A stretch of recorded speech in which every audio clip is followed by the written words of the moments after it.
Okay, hi there. Good morning and good evening. So we are in session number 13 today, and in this class we are going to deal or complete the chapter called data frames. I'm sure you guys must have already heard this chapter name called data frames in the past. We have covered it when I introduced you the data structures as a chapter along with list, dict. We have also seen data frames, right? List, dict, tuples, set, and then data frames. That's when I have just introduced you what is data frame.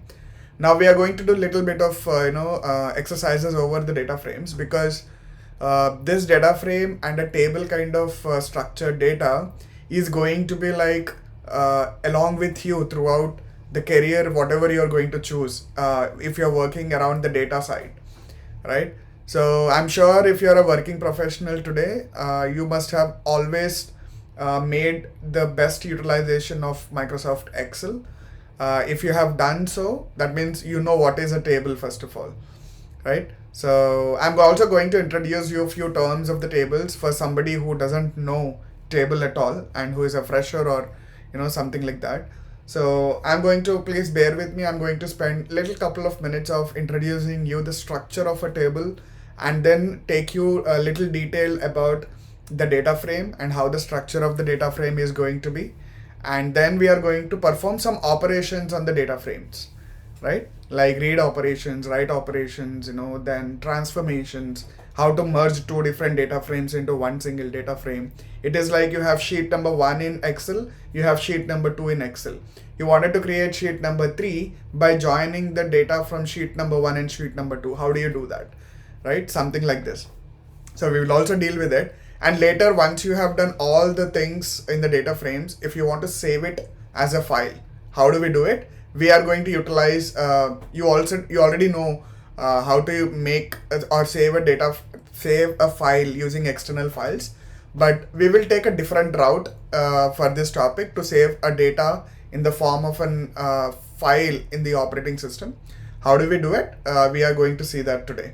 Okay, so before we start today's session, as always, let's do a quick recap of what we did in the last session, session number 12. So the session number 12, we basically covered two important chapters. One is comprehensions and the other one is external files.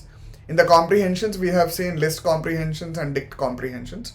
The comprehensions are the easiest ways to write a simple code, a one-liner code or maximum two-liner code to do a set of operations on a list, and the outcome of a list comprehension is a list. That's why it is called a list comprehension. You can use manually user-defined functions in the list comprehensions. You can directly write the logic in the comprehension, like for loop, if loop, etc. You can also use lambda functions inside the list comprehensions. You can do anything. Okay. Similarly, the dict comprehensions. But the additional advantage of dict comprehensions is you can also play with the keys. In the list, you can only play with the values, but the indexes remains the same, right? The index numbers are 0, 1, 2, 3, 4, so on and so forth. But in dict, you basically have keys. You can also play with keys as well when you want to do a dict comprehension. That's about comprehensions topic. And then we have seen the chapter called external files, wherein we have learned in case, if you wanted to save some string or some variable value into a file inside in your operating system, how do you do it? Using open as a function, which is by default available in your Python shell. So using that, we have learned how to write the data into it in different formats like read, write, and append, and these are the ways. And one small thing that we have hinged in the last session was using a plus as an operator. We were not able to see the content on the operating system while it was in progress, right?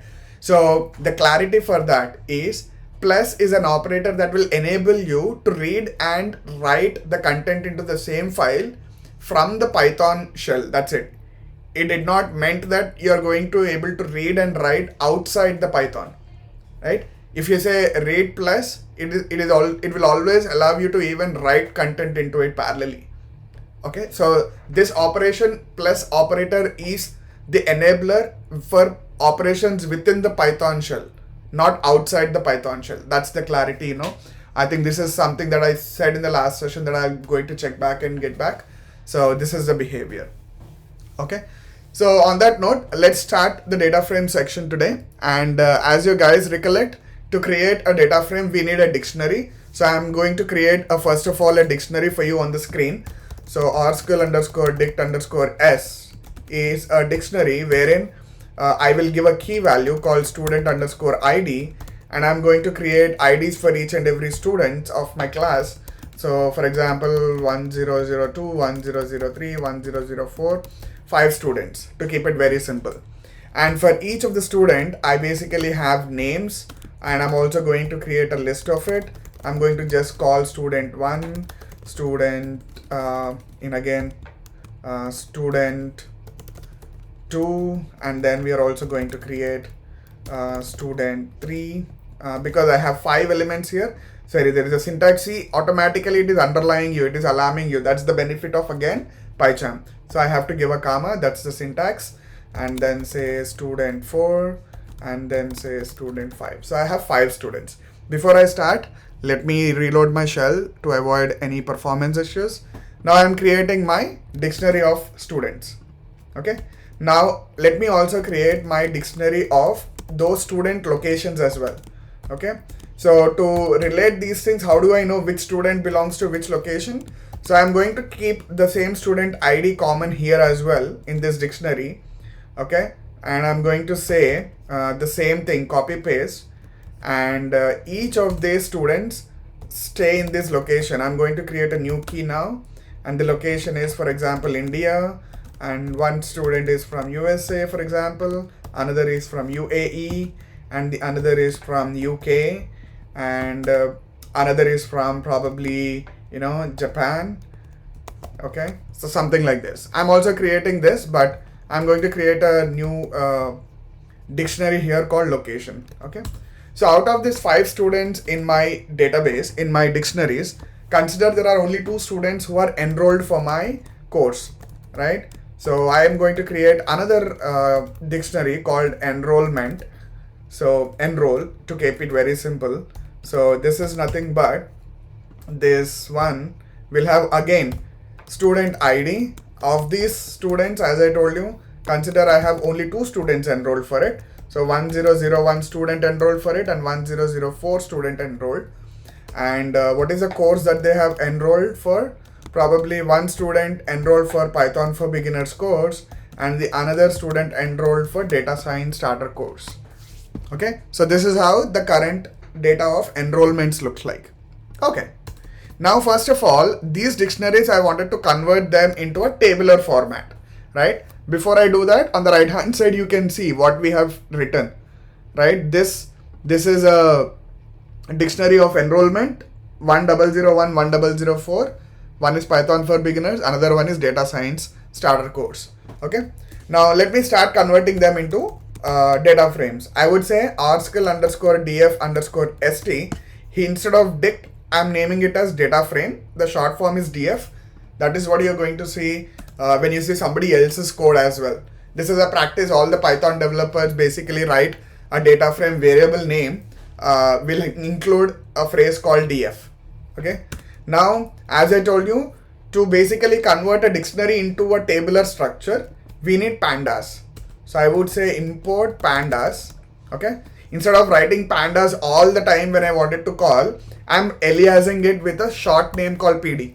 So wherever I use PD in my code, that is nothing but pandas. That's what it means. It is like an alias name, right? A second name to the same module, pandas. That's why I used a clause called as. So wherever I say PD, that doesn't, it means that it is pandas.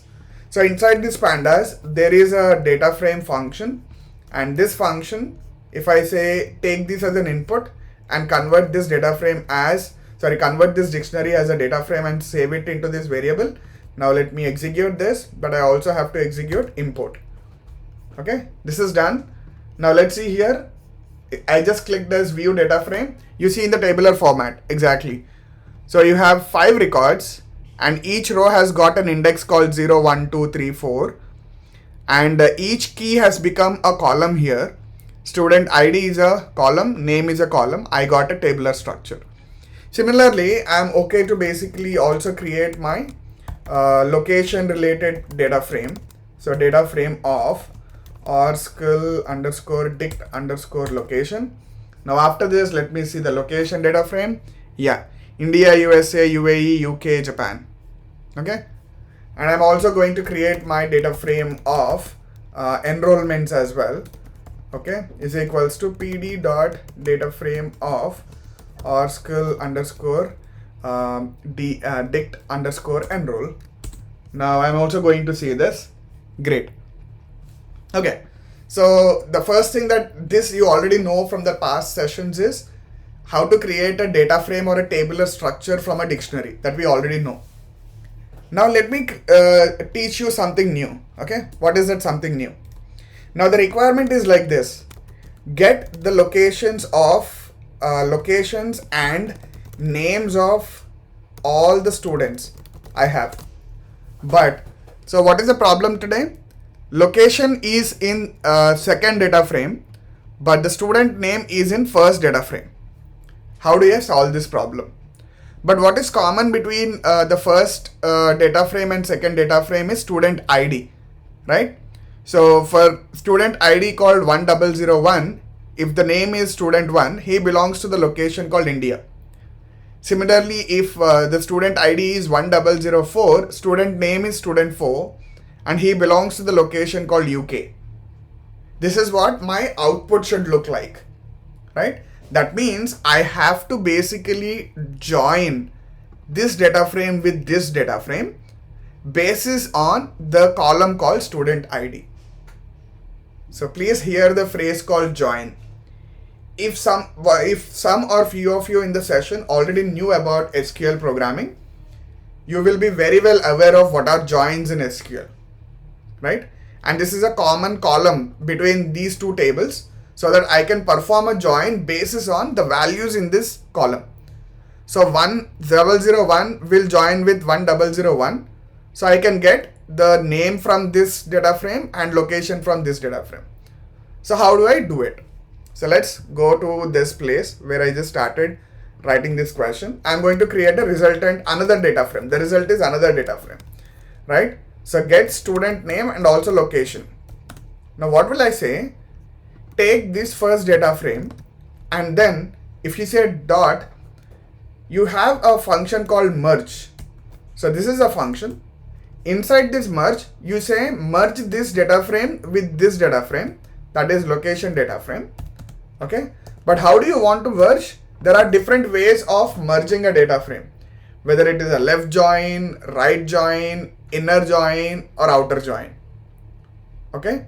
So I'm not going to get into the details of what are the types of joins. I would like you to basically do that exercise of understanding what are joins and what are the different types of joins. Okay, just as as a help document, I always refer to python.org, right? Because pandas is not a default package that comes with Python installation. We have a separate help document for pandas, that is nothing but pandas.pydata.org. So I'm copying this link for you and opening it right on the screen so that you also follow the help that I basically do. Okay, so I'm just opening this for you, and you see you are in the merge, pandas data frame.merge. So what is the syntax of it? Use another data frame. There is another data frame that you have to pass into the function as a parameter. Then either do a left join, right join, outer join, and inner join. What does left join means? Use only the keys from the left frame, similar to SQL's left outer join. If it is right join, use the keys which are only available from right. It is like right outer join. Outer join is basically like full join. Either it is on the left or the right, you wanted that output on the screen. Inner join is basically perform an inner join between two different things. Only the common records between two data frames, you give that as a resultant. Okay, so don't worry, though I told that I'm not going to get deeper into these types of joins, I'm going to give you one example for each of them so that you understand what is left join, right join, and inner join, just for the sake of understanding these things. If you are very new to what are joins, how do you join two different tables? Okay, so for now I'm going to say do an inner join. but on what column between first data frame and second data frame I have to perform a join. I'm saying, perform a join between the first data frame and second data frame on the column name called student ID. Now you execute this, okay? Now there is a data frame created. You see here, the data frame here, st_loc. Now you see the data frame. This is what the problem was. Create one data frame, get the locations of the user from the second data frame, names of the students from the first data frame. We solved it here. Okay. So on this note, let me take this opportunity to explain you what is a left join, right join, and full outer join. Okay. So let me do that. Let me take another examples. Oracle_df1. I'm directly creating data frame like this. Pandas.dataframe of. I'm creating a dictionary inside this instead of creating two variables. I'm saying there is something called what will I say, cases. Okay, COVID cases, for example. Okay, COVID cases. Okay, so the numbers that looks like is 10, 20, 30, 40, 50. So when I create this, Oracle_df1 is a table with only one column, and that column is COVID_cases. There are 5 records. Okay. Now let's create another data frame with the same thing, no difference, but I'm going to say only 3 records, 40. Okay, I'll say 400, 500, 600, but I'm sorry for that. Let me say 40, 50, 60. Okay. Let me play around with these 2 data frames only to explain you what is an inner join, what is a left join, what is a right join, and what is an outer join. Okay. So let me do that. Oracle_df_join. First thing, join 1. Okay, or left. Let us understand inner. Okay, because that is most common and everybody should know. How does inner join works? First, I'm taking inner join Oracle_df1 merge it with Oracle_df2. Okay, is it okay? I'm sorry, I think here is a mistake. I have to create both. Then I would say df2, how? Use an inner join. And then what is the column which is common between these 2 data frames? It is COVID_cases, right? Now what will be the resultant? Whenever I said inner join, the operation that it does is between the columns of COVID cases from data frame 1 and data frame 2, what are the elements which are common? So if you see, observe carefully, 10 doesn't exist in data frame 2, 20 doesn't exist in data frame 2, 30 doesn't exist in data frame 2, 40 exists in both, 50 exists in both, 60 exists only in data frame 2. So which means the common records for first data frame and second data frame are 40 and 50 only. So when I say inner join, you only see 40 and 50 in the resultant data frame. So let me open this. See, only on 40 and 50. That is why it is called inner join. And this basically operates only on the column that you are trying to specify, which is common between these 2. Others will not matter. Matching and mismatching is not basically with all the columns of a table. It basically on what column you want to specify to do a match operation. Now let's do, I'm copy pasting the same thing. Now let's do a left join. Okay. So in the left join, here I would say left instead of this. So what happens in the left join is everything on the left side data frame will be fixed. Okay. And you will be also getting the common things from the right table that you specify. So when I say everything from the left side table, so this is a left side table, this is a right side table according to the naming conventions that I'm talking about, right? What is the complete data on the left side table? 10, 20, 30, 40, 50 will be there in the output for sure. Now I'm saying also add whatever details are common from the right side table into left side. That's why it is called left join.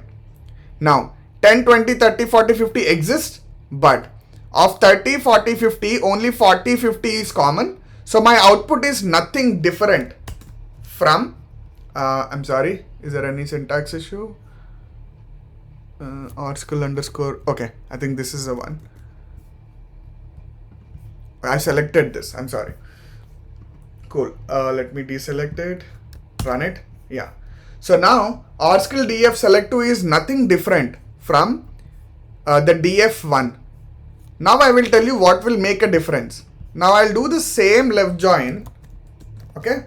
But instead of on the left side, if I make df2 and on the right side, if I say df1, what happens? Now on the left hand side, you have df2, which means all the columns of left side will be fixed.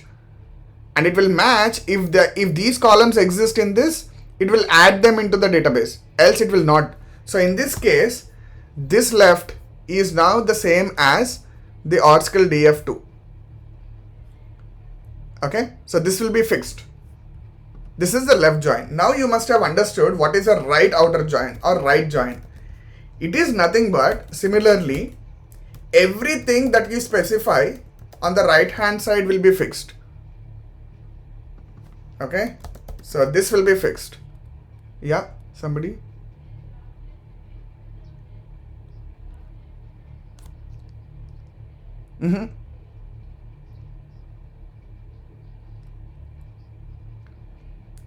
You mean which line of the code? Okay, so in the first one, the question is, I'm saying left side we have a table called Oracle df1. So all the records of Oracle df1 exist here. So which is 10, 20, 30, 40, 50. But of these, only 40 and 50 is common, right? But because it is a left join, whatever matches or not matches, left side content will exist. Okay. Now, because this question has been raised, let me basically add another column to you in the data so that it makes real sense. Okay. So I would say country for the first one. I would say again USA, India, and UK, and then UAE, and then the fifth one here is probably Japan, as we have seen. These cases, let's see, consider the, here I would not say countries, instead I would say states. Okay, so now let's see, states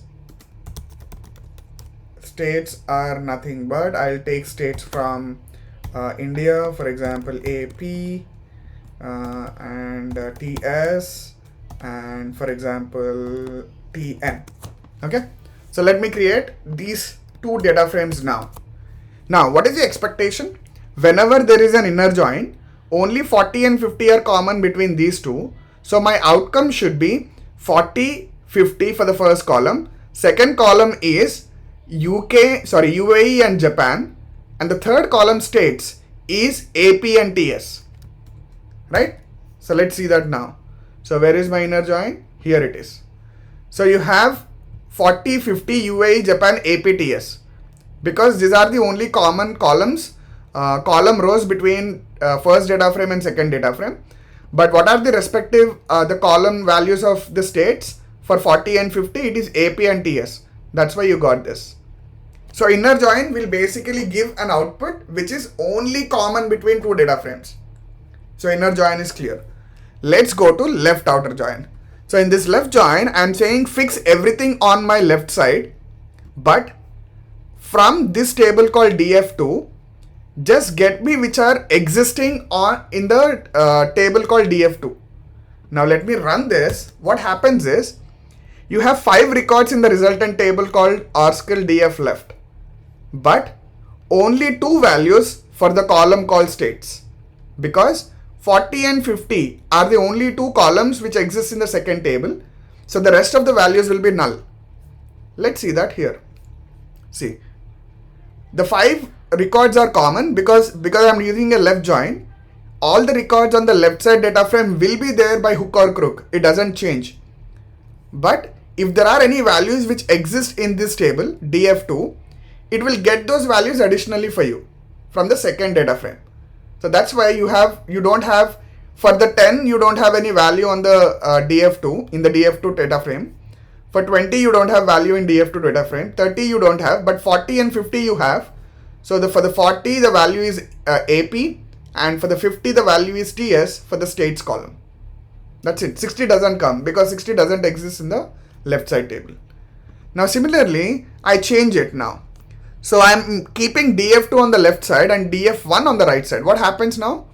All the 3 records will be fixed, and of these 3 records, only in 40 and 50 exist in first data frame. So you get what? UAE and Japan in the resultant. 60 will be null. So let's execute that and then see this. See, 40 exist, so you get UAE, Japan countries, but 60 doesn't exist, so you get null values, which is NaN is called null value. Okay, hope your question is clear now. Cool. So now let's do the right join. Right join is exactly similar to left join, but it is shuffling. So when I say right join, whatever is the position here, to be very clear, you are fixing everything on the right side, but you are only getting whatever values exist from the left side table. So this right join is exactly same as this left side join. 39 and 40 are one and the same. Okay, just by the practice left and right, you will make sure you get that habit. So it is one and the same. See, right? Again, if it is right join, if I shuffle it again, df1 and df2, everything on the right side table. In my naming convention, when I say right join, everything from the right side table in this order will be fixed, and whatever columns and values are available on the left side, you only get that additional information. So this right join is exactly same as line number 38. See the values? It exactly matched. Right? It is the way that you wanted to write. Now the last one is outer join. Outer join is nothing but you get everything from both left and right. Okay? But wherever there is no commonality, you basically create a new record instead of that. Now let's see how our outer join looks like. See, 10 doesn't exist in states, but still you got it. 20, 30 also doesn't exist in the second data frame, but still you got it. But for 40 and 50, it exists in both. Hence the reason you have country as well as states. But if you say 60 doesn't exist in the first data frame, but exists in the second data frame. You also got that. That is why it is called outer join. Outer join will get everything from the left, everything from the right, and also the common things from both. That's it. So this is all about joins in pandas. And we are also trying to solve these problems, right? Now, as I have taken this opportunity to clarify what are the joins, let me also give you the next level of requirement, right? Now the requirement is get locations, names, and also courses that they have purchased. Okay, because if you remember, we have also created another data frame called enrollments, right? I already have this data frame, which is rskill df underscore students underscore location. Now I am creating another data frame called along with enrollments. Okay. Now I will fix on the left hand side. This is my table because I need all the students' information. Because I wanted all the students' information irrespective of whether he purchased a course or whether he has taken a course from me or not. What type of join I would prefer to choose? I would prefer to choose left join because on the left hand side I have all the students' information. I wanted to fix it. So I only wanted to know of all the students that I have got, how many students have enrolled for a course. Okay. So now I would say just enroll, and how is the criteria? I'm doing a left join. Now I would say what is the common columns between these two? It is nothing but student underscore ID. Okay. So did I miss anything? Okay, this is merge. I should write, right? That is what the main miss. So let me clear my terminal as well, Python console, and then re-execute this so that the confusions are cleared. Right? Now you see this resultant data frame. You see for all the 5 users, 5 student names, 5 locations, but only two users, user 1 and user 4, have enrolled for courses. First one was for Python for beginners and the fourth one was data science starter. So others are null values. NaN means null values. I'm going to come to null values later in the later sessions. Okay. Now what if you wanted to save this data frame on the disk? Instead of using open and etc that you had learnt in the last session, there is an inbuilt function available for data frames called toCSV. So what I would say is, this is the data frame data. You just put it into a CSV file. Okay. If somebody doesn't know what is CSV, I'm going to explain it in short, in a minute. So I'm saying, save it to the CSV here. So what happened is, I'm going to refresh this, but anyway, that a file has been visible there. So this is a file. Now I double click it. See the beauty. I got student ID, name, location and course that they have purchased. Everything is separated by a comma. That is why CSV. C comma separated value. CSV stands for comma separated value. Now if you see, there is a first column which doesn't make sense to me. That is an index, right? I don't want that index to be saved. What will I do? Instead of just saying blindly that, save this file, I'll add another parameter called index is equals to false. Now I will refresh this file, again open it. See, I don't have that first column. So directly starts from the column names and the value is following to the other lines. Every value is separated by comma. Consider, I don't want to separate each value by comma. I wanted to separate by my own character. Okay, on your keyboard you have so many special characters, right? You can use any special character. I would say separate it with, for example, plus symbol. Okay, each and every column should be separated by plus symbol at each record, each row. Now if I say this, let's refresh this. See, everything is separated with plus. So before plus is one column, after plus is a second column. Before plus is, after plus, so on and so forth. But if you see for student number 3 and student number 2, 3 and 5, after the plus there is nothing. That means it's a null value, right? They did not enroll for any course. Correct? This is one thing that you should know. Now I'm completely restarting my kernel. That means it's a fresh kernel. There is nothing available. But the use case is, you have a data available in the form of a file externally and you wanted to get it into a data frame inside your kernel. How do you do it? Now again, coming back to this, import pandas as PD. Now what will I do is, article_df, I basically say is equals to PD dot, there is a function called read_CSV. I would say read from the file name called output file.txt. But by default, the separator is not comma, but separator was plus inside that file, right? So I have to specify that also here. Now after I specify and execute this, I'm sorry, I have to also import this module. Now execute this. You see the data frame now? Perfect. You got the data frame back into your Python kernel. Because I cleaned my Python kernel, restarted, that means everything is cleared from the memory, but the data exists inside the file in my operating system. I imported the data from my file into the variable inside the Python and named it as article_df. As simple as that. So by now you must have understood what is a column, what is a record, right? I take this opportunity to also explain that if someone don't know those things. Columns are these: student number 1, student ID, name, location and course are called columns.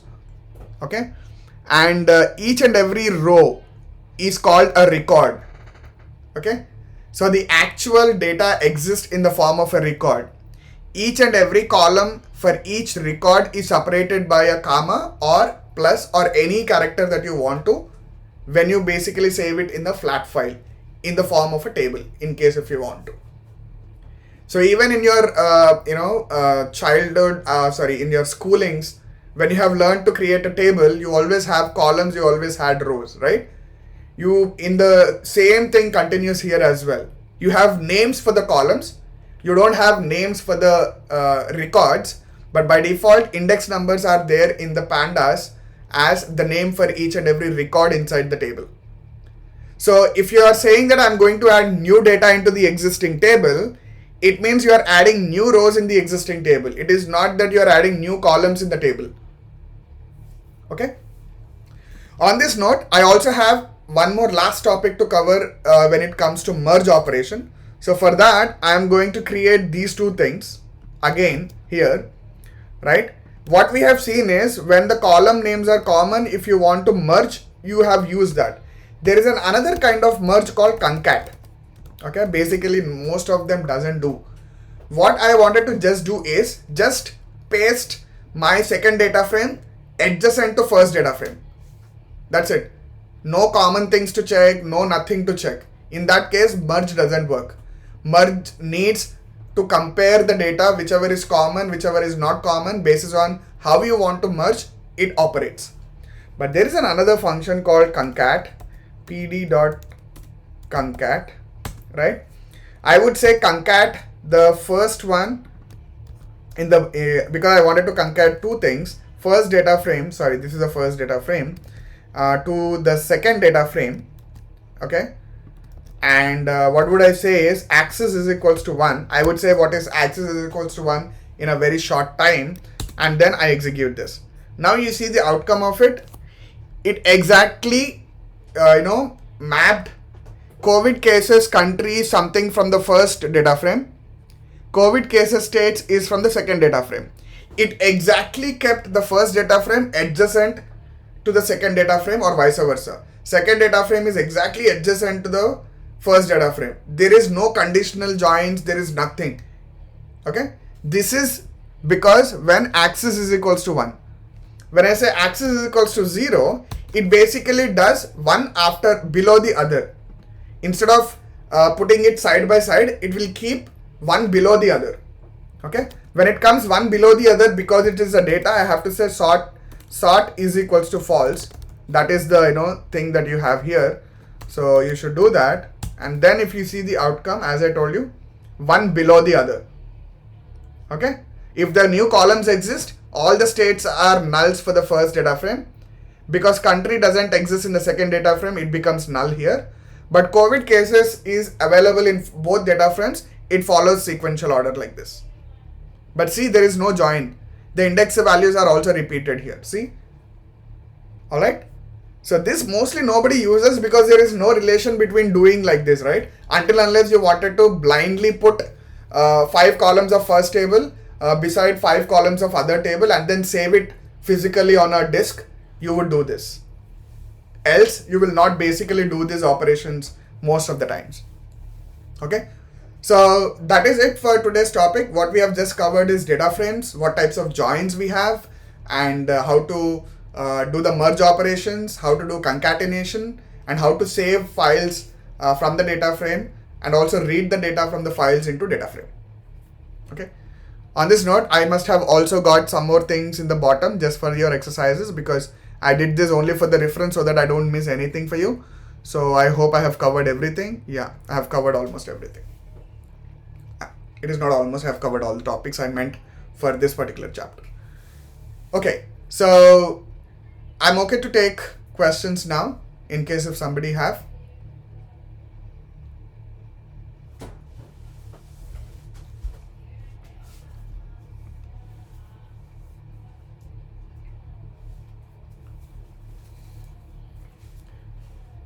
Okay, so then I feel like we don't have any questions for this session then. All right, then meet you in the next session. Just as a heads up, probably we are 4 to 5 sessions away to complete the course that is Python for beginners. So because by the end we reach the last session, I would request you to complete your practice session so that we can participate in the hands-on sessions, right? We are going to spend one session only for the hands-on.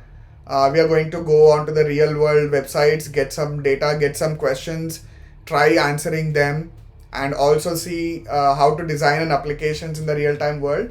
We're also going to do all of this. Okay, so that's why, I again requesting you to complete your practices so that you're ready directly to solve when I am taking you through the problems right on the session. Okay, thank you guys. See you in the next session. Bye bye.